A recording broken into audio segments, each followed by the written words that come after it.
ഞാൻ പറഞ്ഞു വന്നത് നബി സല്ലല്ലാഹു അലൈഹി വസല്ലമ തങ്ങളുടെ സാന്നിധ്യം ഉണ്ടായിരുന്ന മലയാണത്. അങ്ങോട്ട് കയറുമ്പോൾ ചില ആളുകൾ ചോദിക്കും, എന്തിനാ അപ്പോൾ ആ മലയിൽ കയറേണ്ട ആവശ്യം?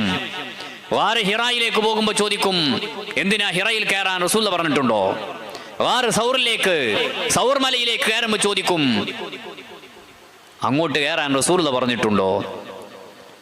അതൊക്കെ ഒരു മഹബത്താണ്. അത്രേ നമുക്ക് അവരോട് പറയാനുള്ളൂ. محلتني النصح لكن لست أسمعه إن المحب عن العذال في صممي مولاي صل وسلم دائما أبدا على حبيبك خير الخلق كلهم. അത്തരം വ്യതിയാന ചിന്താഗതിക്കാരോട് നമുക്ക് പറയാനുള്ളത് ഇമാം ബൂസീരി റഹിമഹുല്ലയുടെ വാക്കാണ്. മഹൽതനിൻ നുസ്ഹ, നിങ്ങൾ ഞങ്ങളെ നിർമ്മലമായി ഉപദേശിക്കുന്നതാകാം, പക്ഷേ ലാകിൻ ലസ്തു അസ്മഉഹു, ഞങ്ങളത് ചെവിക്കൊള്ളാൻ തയ്യാറല്ല.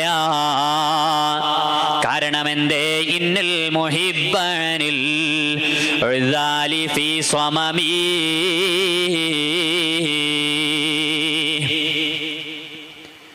മുഹിബ്ബീങ്ങൾക്കൊരു പ്രത്യേകതയുണ്ട്, കൽബിൽ സ്നേഹമുള്ളവർക്കൊരു പ്രത്യേകതയുണ്ട്.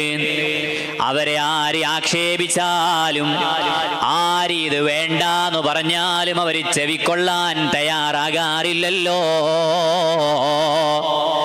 ഇതുപോലെ അതൊരു മഹബത്താണ്.